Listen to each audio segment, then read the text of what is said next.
Hello students, welcome back to 60 out of 60 in KCET Chemistry 2025 series in just 200 days. So today we are going to do the part 5 of General Organic Chemistry, in which we are going to discuss reaction mechanism. Okay, so we are going to talk about different reaction intermediates, what is reaction mechanism, right? What are the type of reactions we have. So in general, I'll be giving you a detailed explanation of all this, and then we will be solving certain questions to make this concept stronger. Okay, so now let's get started. Okay, so the first thing today we will be discussing, that is your part 5, reaction mechanism. Okay, so next year wise weightage, you can see this question carries, like this chapter has a weightage of 1 to 2 marks only, but the understanding of these concepts is very important to understand organic chemistry in general, right? So that is why please watch this complete series and do not miss any of the video.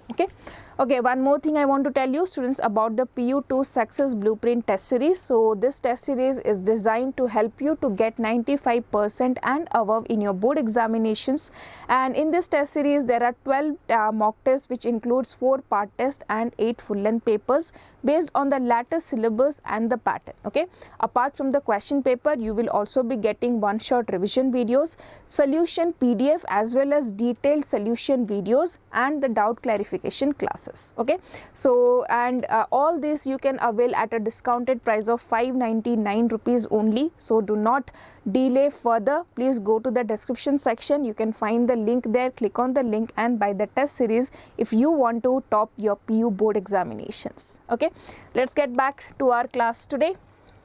So these are the things that we are going to discuss. Okay, so first one is your what is reaction mechanism, fundamental steps in a reaction mechanism, bond cleavage mechanism, then we'll discuss about reaction intermediate, types of organic reaction, electronic effects, nucleophiles and electrophiles, and energy profile of a reaction. Okay, fine. So coming to what is a reaction mechanism. Okay, now see, a detailed step-by-step sequence showing how reactants transform into products is a chemical reaction.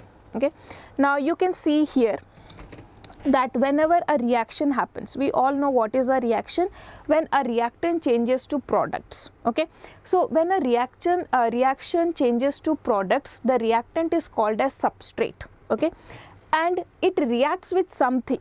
Okay, there should be some reagent for that, attacking reagent. Okay, to form first one intermediate. So there is formation of an intermediate first, and once the intermediate is formed, after that it gets converted to products. Okay, so you have first organic molecule, which is a substrate. Now this substrate reacts with the attacking reagent to give you an intermediate, and this intermediate now gets converted to products. Okay, fine. So now coming to, so what is this mechanism, what is meant by reaction mechanism? The steps involved in the conversion of an organic product, of an organic substrate to a product. What are the steps involved in between this two things, from the conversion of reactants to products, is called as organic reaction mechanism. Okay, now why should we study about reaction mechanism, right? We know the reactions, that is fine, then why should we study about the reaction mechanism? Now this is very important because it helps you in understanding the reactivity and predicting the reaction outcomes. Okay, it helps you to understand the reaction reactivity and the prediction of the outcomes. If you know the mechanism, then you can easily predict the products of the reactions. Okay, next explains why some reactions are faster and more selective than the others. Okay, so you can see certain, if you are having the same reactant, okay, so for example A is there. Okay, if you take it in the acid medium, you get a different product, and if you take the same reaction base medium, you get a different product, right? Now why these things happen? That is because of the reaction mechanism differs and depends on these reagents. Okay, so that is why it is very important to understand the reaction mechanism, so that we can predict the product, we can understand why some reactions happen faster, some reactions happen slower, right? And why different products are formed in different conditions. Okay, fine. Next, coming to the fundamental steps in a reaction mechanism. So there are two steps in a reaction mechanism. First is bond breaking and bond formation. Where the bond will break? The bond will break in case of reactants. Okay, reactants bond will break, okay, and some new bonds will form to give you the products. Okay, now bond breaking can be of two types, homolytic and heterolytic cleavage. We will understand what is homolytic and what is heterolytic cleavage. Then bond formation. So when after this bond has broken, okay, then nucleophile or so once, see, suppose AB was there, okay, first step is bond breaking, so we got A and B, okay. Now this, the one which has the bond is broken, it may interact with a nucleophile or electrophile to give a product, okay. So new bond will form between A and nucleophile or A and electrophile to give you the product, okay. So that is how bond formation takes place. Nucleophilic and electrophilic interactions also we will discuss, okay. Now coming to bond breaking, okay, bond cleavage mechanisms. So there are two, homolytic and heterolytic cleavage. Now homolytic means equal splitting of the bond and it forms free radicals. So you can see one example, suppose I have H2, okay, and the bond breaks here. What I'll get in this bond, there were two electrons, right? Each of them will get one electron, we will get H and H, okay. Now if you have chlorine, okay, if you have chlorine, it will come like this, okay. So now you will get Cl plus Cl, okay. Now what is heterolytic cleavage? Okay, heterolytic cleavage means unequal splitting of the bond, okay. The bond will split unequally, okay. Now it can form ions. Now for example, if you have, for example, let me take CH3Cl, right, the example which I have written there. Now you see here chlorine is more electronegative, right? The bond, how is it actually present? It is present like this, CH3 and Cl, right? So what happens? Cl is more electronegative. In that case, what it will do? It will try to pull this electron towards itself, okay. So these electrons are more attracted towards the chlorine. So what will happen? Chlorine will, okay, so what will happen as a result? Chlorine will take these two electrons and come out, okay. Now carbon was having earlier 4 electrons, now it has lost one of its electron, right? So that is why how it will break, you will get CH3 plus and Cl minus. Why is this plus coming here? Because the carbon has lost one of its electron. Now this CH3 has only 3 electrons. Now why chlorine is getting minus charge? Because the chlorine has gained one extra electron from this bond. See, there were 2 electrons, right? One of the chlorine, one of the carbon. Now when this bond broke, chlorine took both the electrons and went away. So in this, one electron was its own chlorine's one, but it has also taken, or it has also stolen the electron of carbon. So now when it is having one extra electron, it will get a negative charge, right? Okay. So that is about bond cleavage. Next, coming to reaction intermediate. So we have seen that when a reactant or a substrate gets converted to a product, there is something in between formed that is called as intermediate, okay. So now what you know about intermediate? So see, what is the definition? The transient species formed during the reaction, okay. The transient species formed during the reaction is called as intermediate. Next, what are the types of intermediate? We have 3 types of intermediate: carbocation, carboanion and free radicals. Now carbocations means they will be positively charged, okay, and example are CH3 plus. So now you can see it is CH3Cl, okay. So now the bond will break like this, you will have Cl minus, it will go and it will come like this, and we will get CH3 plus here, okay. Next, coming carboanions, that is negatively charged, and example of this is CH3 minus. So like for example, you let us take CH3H, okay. Now whenever H leaves, okay, H is, if you see carbon is more electronegative than hydrogen, so these electrons are with carbon, okay. Now let us assume any base comes, right, and base takes this H plus. So this H will go as H plus, and both the electrons will come to carbon and we will get CH3 minus, and that is called as carboanion, negatively charged. Okay, and if you have positively charged, then it is called carbocation. Okay, next coming to free radicals. Now what is this free radical? Neutral with an unpaired electron. Now for example, we have this CH3, not like this. Okay, you have like this CH. Okay, one second.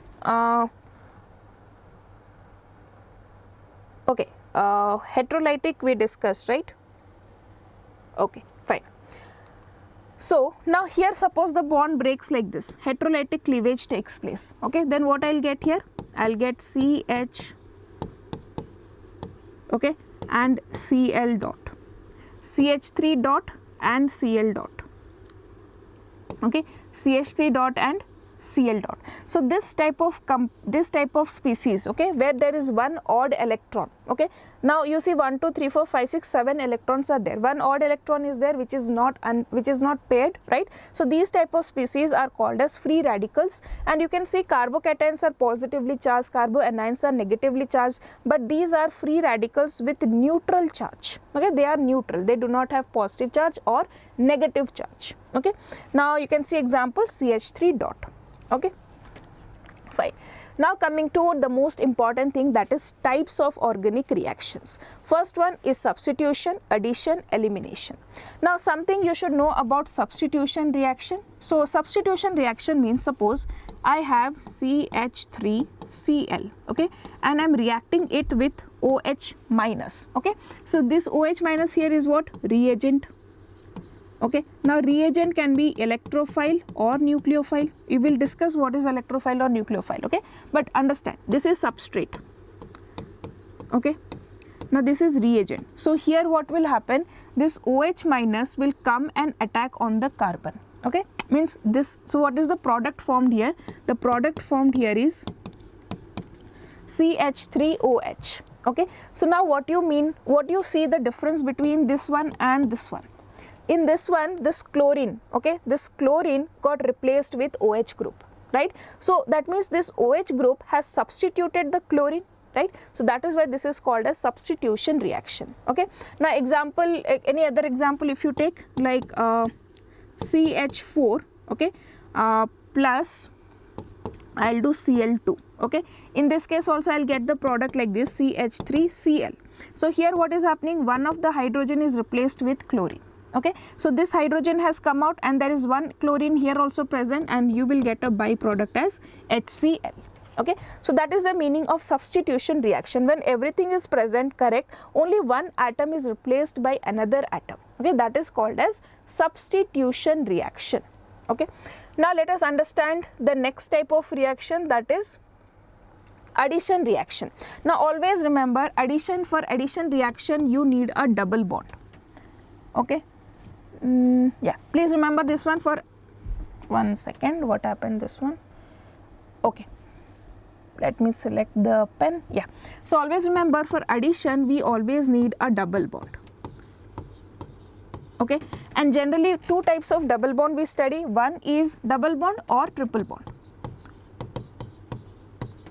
Okay, in these two type of reactions you can find addition reaction. Now what type of double bonds generally we have in syllabus? One is carbon-carbon double bond, okay, and another is carbon-oxygen double bond. In these two types of double bond we will study addition reaction. Okay, now when after addition reaction, when addition reaction happens, what happens? When addition reaction happens, the double bond will break. Double bond breaks. Okay, so when addition reaction takes place, the double bond breaks to give you single bond.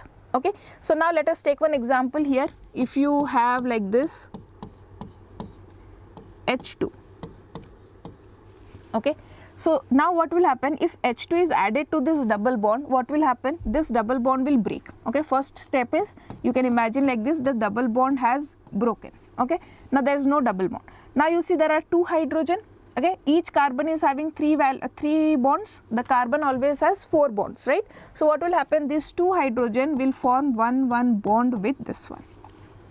Okay, here suppose if I do addition, I can do like this. If I add HCN, okay, so I have like H plus and Cn minus. Okay, and now if you see which one, so here H was there, so anywhere you can add H here also, right?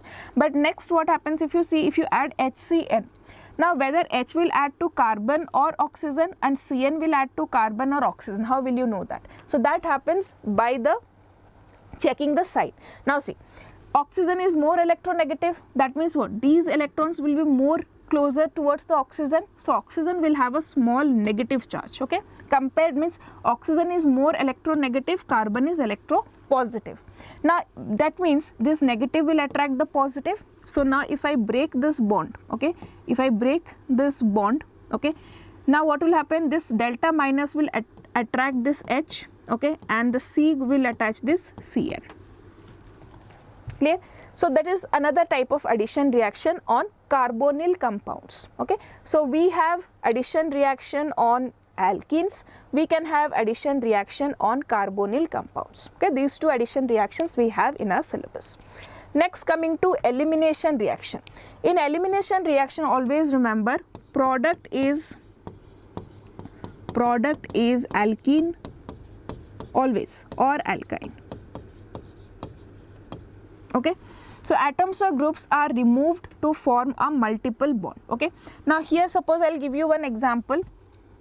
You have a compound like this, CH3 CH2 CH2 OH. Okay, now suppose you take a dehydrating agent. Okay, dehydrating agent means the one which can remove water. So let me for example tell you one dehydrating agent is concentrated H2SO4.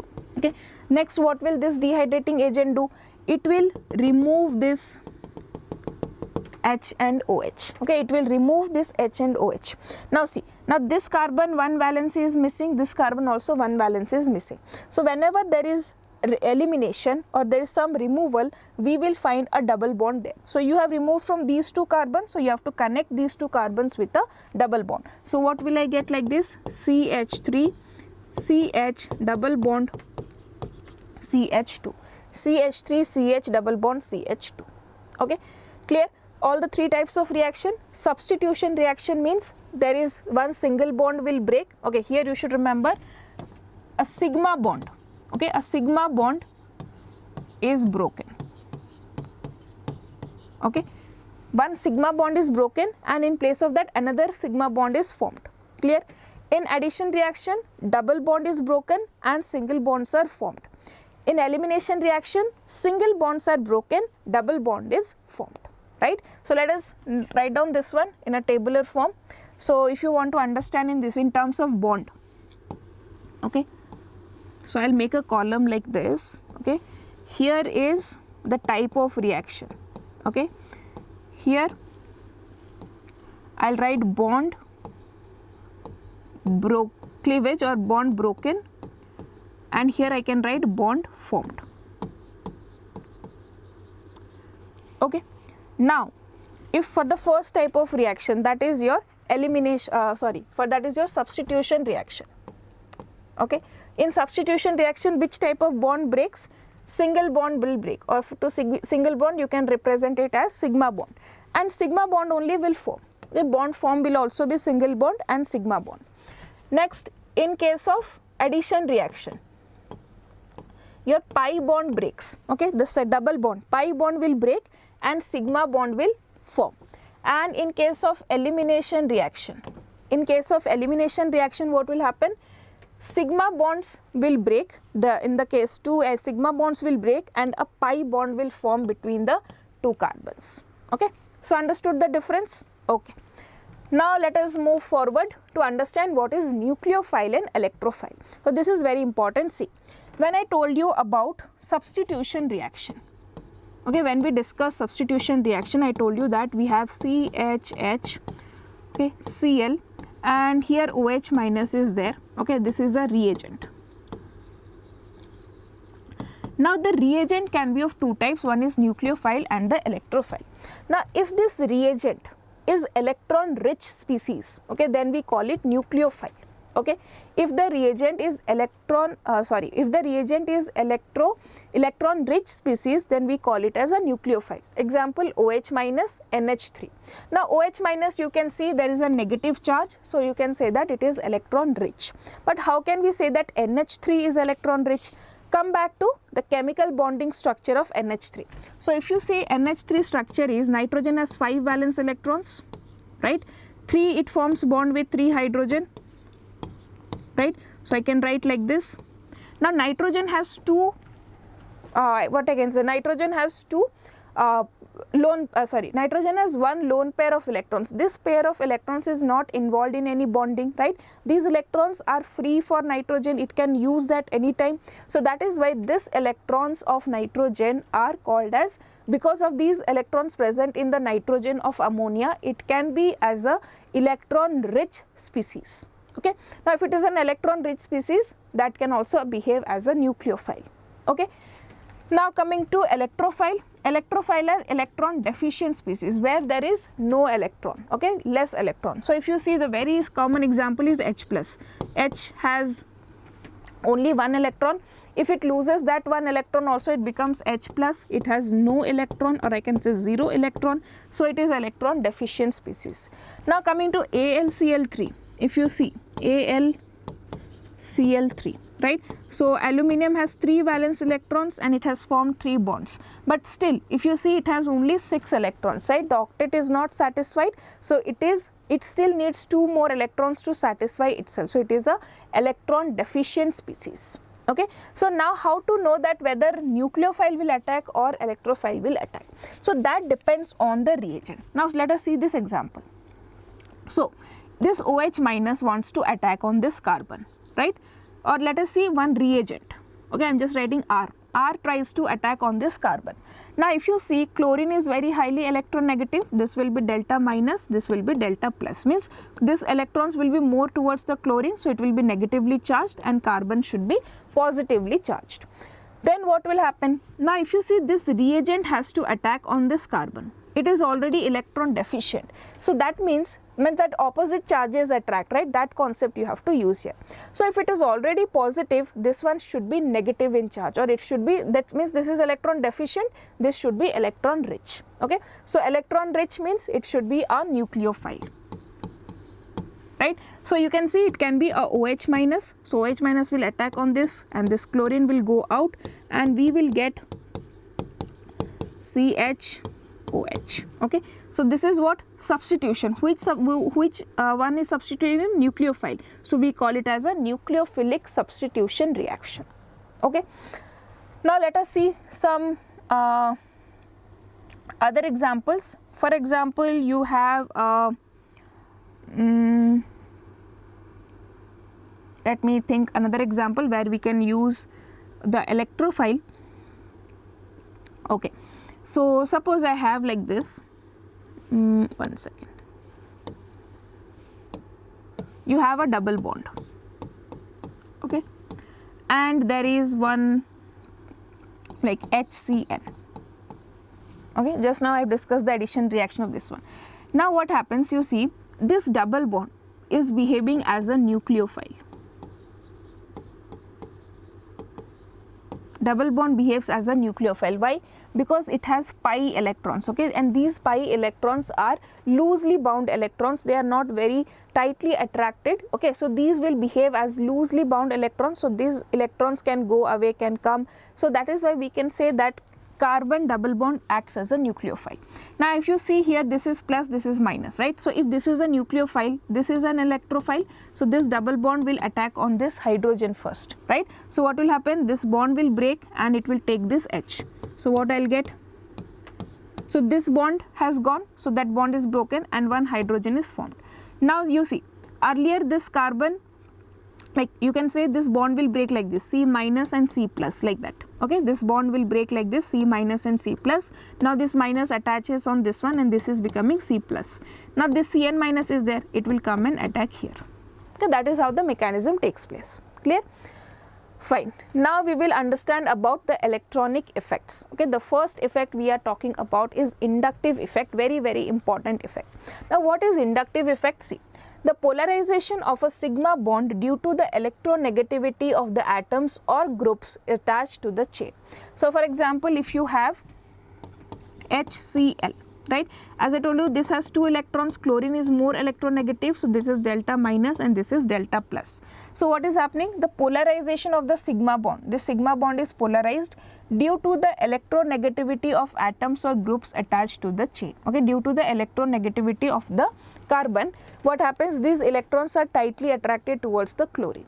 So this nature of withdrawing, okay, for chlorine is called as inductive effect. Okay, so the whenever a sigma bond is polarized, okay, due to the electronegativity difference between the 2 atoms, we call it as inductive effect. Okay, now what are some features of this inductive effect? It operates only through the sigma bonds. Okay, you can find this only in case of sigma bonds. For example, if you have COH, okay, this is delta minus, this is delta plus, right? So because this oxygen is more electronegative, it will pull the electrons towards itself. Okay, so sigma bond, through that we can find inductive effect. Next weakens with the distance from the electronegative atom. So suppose I have like this CH3 CH2 CH2 Cl. Okay, so now what? Chlorine is more electronegative than carbon, so chlorine will pull electrons from this carbon, like it can pull more electrons from this carbon. Okay, so this one will become delta plus. Okay, now this carbon is delta plus, means it will pull electron from here, so this will become delta plus, this will also become delta plus, right? But the effect will be less as the distance increases, means chlorine can pull more electrons from here because here it is closer, it will pull less electrons from this carbon because it is farther, and it will pull least electron from this carbon because it is the farthest carbon, right? So as the distance increases, the power of pulling electrons will also decrease. Okay, next you have, it is a permanent effect. Okay, so whenever you find there is a difference in polarity, inductive effect will be existing there. Okay, next coming to types. So there are 2 types of inductive effect, minus I effect and plus I effect. Now what is minus I effect? So if a group, okay, you have any group like this A and X, if this X is pulling electrons towards itself, then we call it electron withdrawing groups. There are so many examples. You can find NO2, CN, COOH, okay, these CH3, CH2, Cl, these all are electron withdrawing groups. Now if we have any group which can donate electrons, like instead of this one it will be like this X will donate electrons, then we call it electron plus I effect. Okay, so example CH3, CH2, CH3. Now you see here this C group, okay. So I'll take like this, suppose I have a carbocation.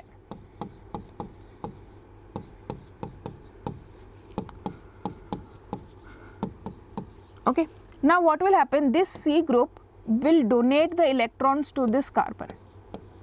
Okay, the C group will donate the electrons to this carbon, so they are donating electrons, so they show what? Plus I effect. But if you put like this, you have C plus and Cl here. Okay, so this Cl will pull electrons from here, so this one is showing minus I effect.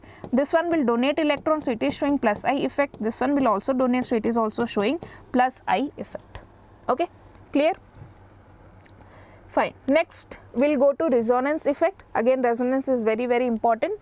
The resonance effect involves the delocalization of electrons through pi bonds or lone pairs in a conjugated system. Okay, so I told you that the pi electrons are not very tightly bound to the nucleus, right? These pi electrons are mobile or they can move freely. Okay, so the pi electrons can move, pi electrons and the lone pair of electrons can move if there is a conjugated system. Now what do you mean by conjugated system?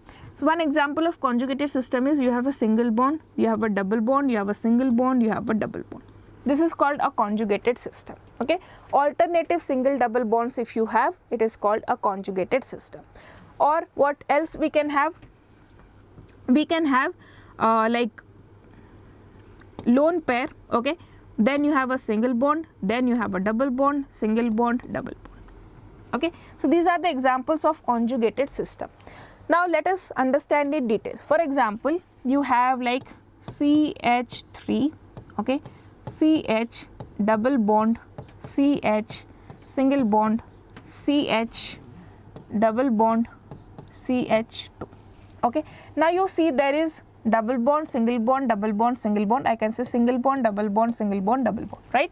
So here we can find resonance. Resonance means what will happen?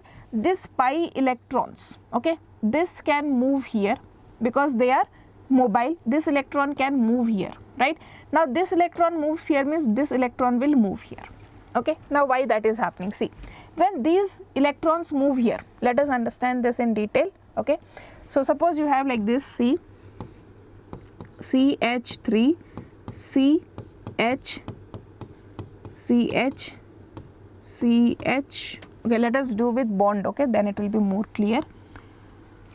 Okay, so we have like CH3, okay, you have CH double bond, CH, then you have CH double bond, CH2. Okay, now see what happens.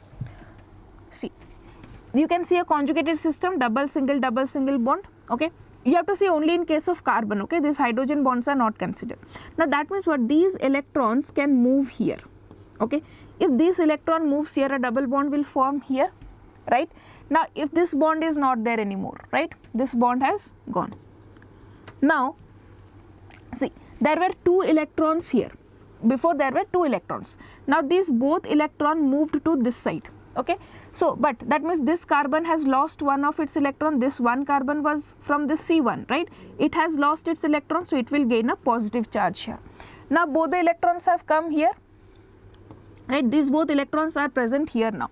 Now if you remember that carbon can form only 4 bonds. Now look at this carbon, how many bonds it is forming? 1, 2, 3, 4 and 5, right? That is not possible. So what will happen?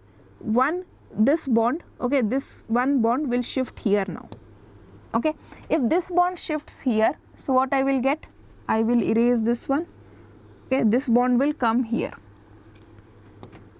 Okay, now if you see this carbon is having 5 bonds, that is also not possible, so one hydrogen will go out. So we will get like this, CH2, okay, double bond, CH, then CH double bond, CH, CH2 plus, right? So that is how you can understand what is resonance, the movement of the pi electrons in the conjugated system. Okay, one very common, very common example of this one is your benzene ring. So you can see in benzene ring there is double bond, single bond, double bond, single bond, double bond and single bond. So what we can do, this double bond can move here, then this double bond will move here, this double bond will move here. So what will the structure I will be getting here? You can see this double bond has shifted here, this double bond has shifted here and this double bond has shifted here, right? This is another structure of benzene. So when you have 2 different structures of benzene, that is why benzene is written like this. Okay, clear? So this is what you mean by resonance, where the pi electrons can move freely. Okay, when the pi electrons can move freely, it is called moved freely through a conjugated system, that is called as resonance. Okay, I'll give you one more example for resonance. Like suppose we have, suppose a carbocation is there, okay, CH3, CH2, double bond, CH2 plus, okay, and here there is a double bond, sorry, okay, so here we have a double bond. So in this case what can happen? See, now this lone pair of electrons are there, single bond, double bond is present, this can move here. If this one will move here, this double bond will form here and the positive charge will come here. You will get like this. Okay, so this is how resonance takes place. Okay, now coming to the features, so it occurs in system with alternating single and double bond or with lone pairs. Okay, we'll take one example of lone pair and then we'll see. Okay, so I'll give you one example of lone pair. So I'll take the example in the benzene ring. Okay, NH2 has lone pair here, nitrogen. So there is a lone pair, single bond, double bond, single bond, double bond, right? Conjugation is there. So what will happen? This lone pair can come here. If this lone pair is coming here, this bond has to shift here, right? So what I'll get a structure like this. We will get double bond NH2, okay? And then we will get a minus charge here. This bond has shifted here and you will get a structure like this, right?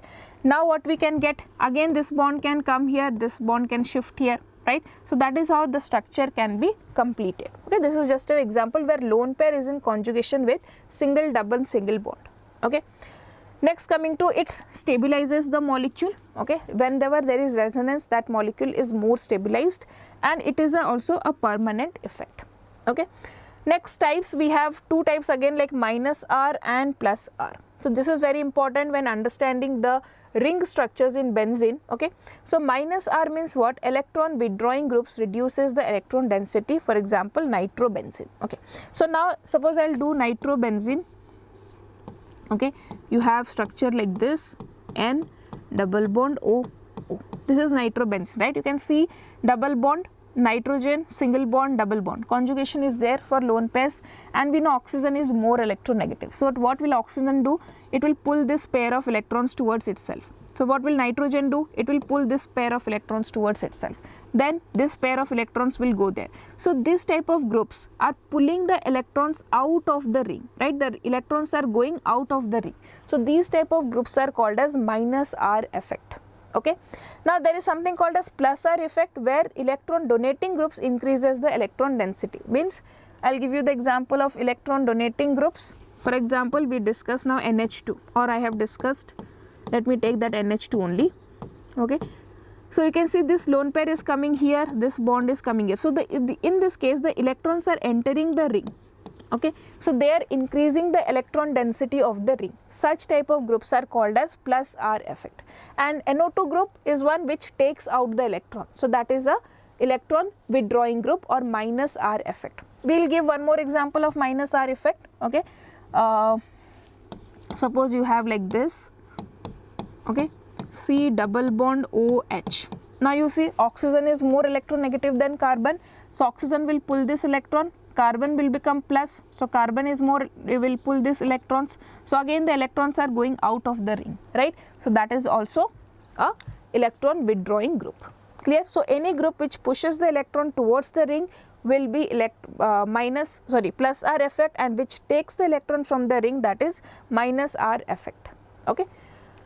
Next coming to hyperconjugation. So hyperconjugation is the delocalization of electrons from a sigma bond to an adjacent empty or partially filled p orbital or pi bond. Okay, so what is this? Delocalization means shifting of electrons from a sigma bond to an adjacent empty or partially filled p orbital or pi bond. Stabilizes the carbocation, free radicals and alkenes, involves lone pairs or charges. Now you can see this in this example. Now see, there is a carbocation present here. Okay, sorry, one second. Yeah, now you can see there is a carbocation present here. Carbocation means it has only 3 bonds, right? So if you see the electronic configuration of carbon, what is it? 1s2, 2s2 and 2p2, right? Now if I draw this, it is like 2s2 and 2p2. Now carbon has to form 4 bonds, so that is why what will happen, the hybridization takes place, sp3 hybridization, and then we get 1, 2, 3, 4 electrons, right? Now each electron will form 1 bond with hydrogen. That is how it takes place. But now suppose this carbon has lost 1 electron, it is a carbocation, so there is no electron here. This orbital is free, so you can see this 3 orbitals are forming bonds with 3 hydrogens. Okay, they are forming bond with hydrogens. Now you have 1 empty orbital which you can see here. So you can see now this 3 orbitals are present. Okay, 1 orbital is free, right? Now 1 orbital is this 1 orbital which is free. In that what will happen, the adjacent carbon CH bond, here there will be electrons. These electrons can move to this empty orbital, okay, and stabilize this structure. This is called as hyperconjugation. Okay, fine. So now we will do some practice questions and understand all these concepts in detail. Okay. So first of all, which of the following is false regarding the inductive effect? Okay, let us see. It is a temporary effect? No. Inductive effect is a permanent effect. It propagates through a carbon chain? Yes, that is also correct. Is false, right? So the false one is this one. It is not a temporary effect. Permanent effect, yes, it is true. Groups having higher electron affinity than hydrogen show the negative inductive effect. Yes, if there is a group which is more electronegative, it will pull the electron towards itself, so it is -I effect. Okay. Next, electronegativity of carbon atoms depend upon their state of hybridization. In which of the following compounds the carbon marked with asterisk is more electronegative? Okay. So if you remember, hybridization of carbon is 3 types: sp, sp2 and sp3. Okay. So here carbon forms only 2 sigma bonds, here it forms 3 sigma bonds, and here it forms 4 sigma bond. Now what is the electronegativity difference? sp is electronegativity, sp is more electronegative, then sp2 and then sp3. Okay. Now let us see here. If you have, this one is CH2, you see this structure like CH2 is having 4 sigma bonds, so this carbon is what? sp3 hybridized. Now if you see this one, this has 1, 2 and with hydrogen 1, 3 sigma bonds, so it is sp2. Now here if you see this carbon has 2 sigma bonds, so it is sp. Here if you see this is CH2, sorry. Now if you see here this one 1 and 2 sigma bonds, so it is also, so total 3, so it is also sp2. So sp carbon is more electronegativity, option number C. Okay. Next, what is the correct order of decreasing stability of the carbocation? Yes, this is very important question. Okay, carbocation stability. So always remember, carbocation is a positively charged species, right? So any group which can donate electrons to this carbocation, donate electrons, okay, those groups can stabilize the carbocation. So what I am saying, groups, okay, groups which donates electrons stabilize the carbocation. Okay, groups which can donate the electron will stabilize the carbocation, right? Now, this donation of electrons can take place in 2 ways, plus R and plus I, right? We understood plus R and plus I, right?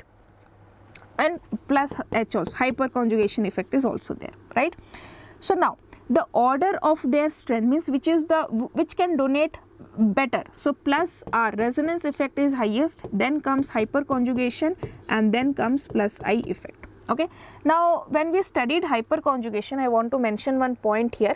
So hyperconjugation is always from the CH bond which is adjacent to the carbocation. Okay. So you can see this C carbon and hydrogen is adjacent to the carbocation. So this CH bond can donate the electrons in this one. Only CH bond will donate electrons. Okay. So that is why I can see that whenever there is a carbocation, if the adjacent carbons, okay, have H, okay, if the adjacent carbons have hydrogen or CH bond, then definitely they can donate the electrons and stabilize this species. Okay. So let us see this question. So first there should be plus R effect. How will you identify plus R? It should be either double bond or there should be any lone pair, right? Plus I effect, you can know only there should be alkyl groups, and plus hydrogen effect if we have adjacent carbons having CH group. Okay, this is how you can identify. Now let us see this one. Okay, in this carbon, okay, these two groups will have plus I effect, there is no doubt in that, but these are adjacent carbons also, and there will be hyperconjugation effect also, right? So how many CH bonds are here? Here you have CH like this, right? CH, and here also CH. So how many CH bonds are present here? If you see, we have 6 CH bonds, okay, or I can say we have 6 hydrogen, right? So due to this 6 hydrogen, there will be plus H effect or hyperconjugation effect. We don't have to write plus and minus H. We have hyperconjugation effect here due to 6 hydrogen.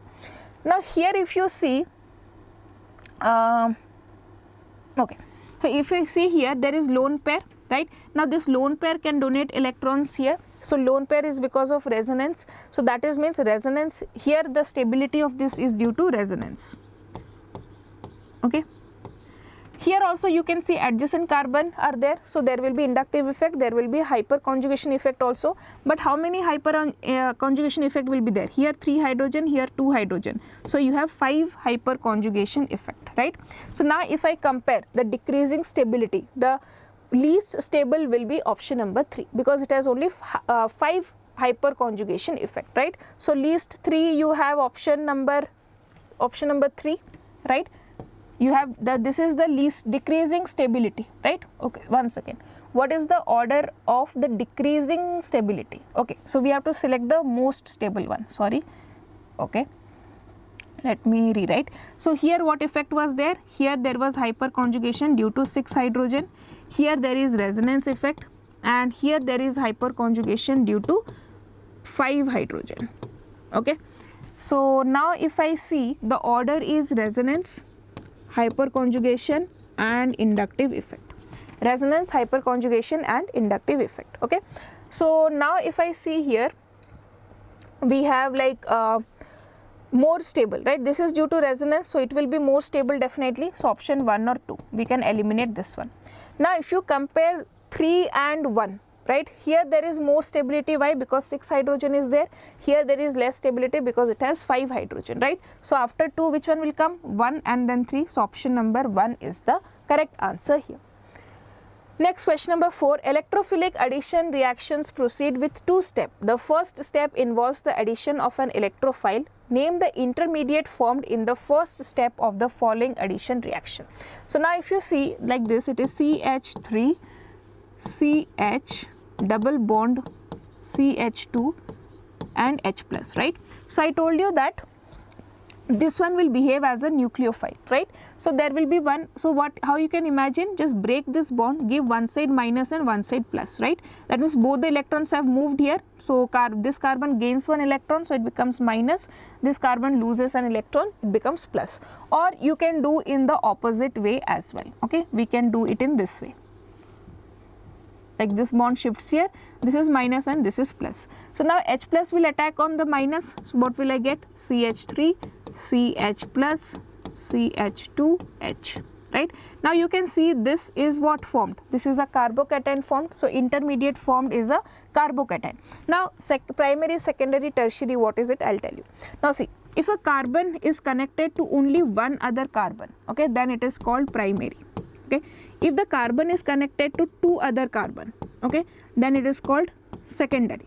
If a carbon is connected to 3 other carbon, then it is called tertiary. Okay, so now if you see here, this side you can see 1 carbon-carbon bond, this side 1 carbon-carbon bond, right? So this carbon is connected to 2 carbons, then what I will get?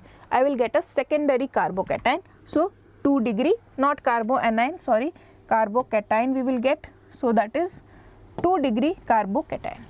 Okay. Next, question number 5. Covalent bond undergoes fission in 2 different ways. The correct representation involving a heterolytic fission of CH3 and Br. Okay. So now if you see, Br is more electronegative. So both the electrons will move towards bromine. Here both the electrons are moving towards CH3. That is why this option is wrong. Here both the electrons are moving towards Br. Yes, that is correct. So Br will get a negative charge. CH will get a positive charge. So this option is correct. Now here electrons are taken by bromine, so it will not gain positive charge. So that is why this is wrong, right? Now here you can see a homolytic cleavage, both are getting 1 electron. That is also not correct because there is electronegativity difference. The correct answer here will be option number 2. Okay. Next, question number 6. The addition of HCl to an alkene proceeds in 2 steps. The first step is the attack of H plus to a proton to the portion which can be shown as. Okay. So now you see, it is always that the nucleophile will attack on the electrophile. So I told you the double bond, when you have this double bond, right, and you have H plus. So double bond behaves as a nucleophile and H plus is a electrophile, and this nucleophile has to attack on the electrophile. So remember, nucleophile attacks on electrophile. Not the electrophile will not attack on nucleophile.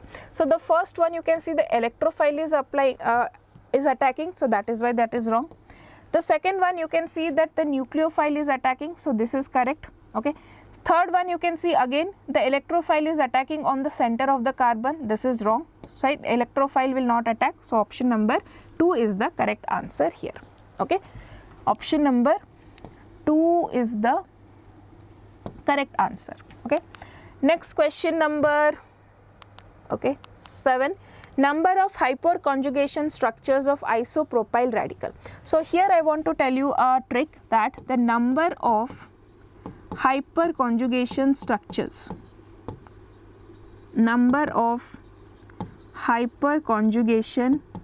structures, okay, will be equal to number of alpha hydrogen. Okay. Now let us see isopropyl radical. You have CH3, CH3. Okay. Now see, this hydrogen is not an alpha hydrogen. Which is the alpha hydrogen? This one and this one, right? So this alpha hydrogen has 3 hydrogen, this has 3 hydrogen. So total it is 6 hydrogen. Option number B will be the correct answer here. Next, in hyperconjugation the atom involved is, so it is always alpha hydrogen. Okay. Option number B. Next, the stability of 2,3-dimethyl-but-2-ene is more than 2-but-in. This can be explained in terms of. So let us draw this one. But-2-ene if you have. Okay. And you have 2,3-dimethyl. So the question is saying 2,3-dimethyl-butane is more stable than but-2-ene. Okay. So remember again the stability of alkenes. Okay. Stability of alkenes is proportional to number of hyperconjugation. Okay. Number of hyperconjugation structures. Okay.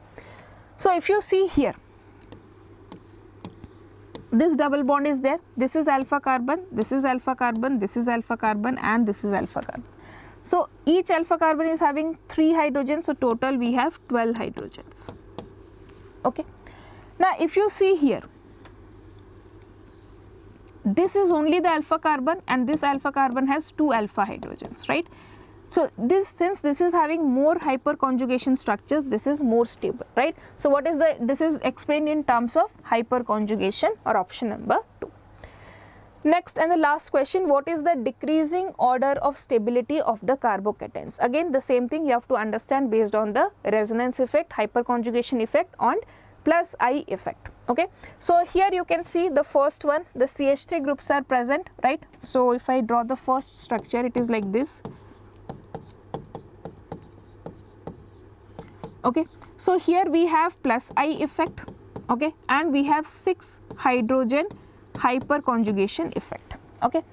Now here if you see, I told you here it is a lone pair, right? Because it is a lone pair, so it can donate electrons, so it is through resonance effect. Now here what is there? Here we cannot find any what I can say, any hyperconjugation effect is there? Yes, because of 3 hydrogen only we can have hyperconjugation, right? There is no other effect here. Now if I talk about the stability, decreasing order of the stability, so definitely it is resonance here, so that will be more stable, right? So 2 will be more stable because of resonance. Now here after that there is 3 hydrogen, here we have 6 hydrogen, right? So that is why 6 hydrogen will be more stable. So after 2, 1, and then lastly we have 3. So that is option number 4 here. Clear? Okay, so students, again I want to tell you about the PU2 Success Blueprint Test Series. If you want to purchase, the price is $599. The link is there in the description section. So please go there and avail this opportunity and boost your preparation. Okay, so students, now we are we are preparing for KCET examination, so we do not need that much detailed organic chemistry, like too many concepts are not asked in the exam. So that is why I am not covering too much in detail. I am just covering how much is required for your KCET examination. Okay, if you talk about stability of carbocation, there are so many things that can be taught, but we have limited time, and always remember you should study strategically. Okay, so whatever questions are done in this particular lecture, that will be enough for KCET. Please remember that. You might find that the lectures are like not enough, or this is not covering the entire thing. That is because the entire thing is not being asked in the KCET examination. Okay, so I am being very particular to this examination. Once the exam overs, we can do a detailed series on organic chemistry. It is a very vast topic, but yes, we should here now at this point of time, we should be very strategic and should do the preparation according to the questions asked in the exam. Okay, so that is why I hope this video will be helpful for you, and thank you for watching. And if you have found this video helpful, if you have understood any concept, anything, then please let us know, do comment down and motivate us. Okay, thank you students, and see you soon in the next class.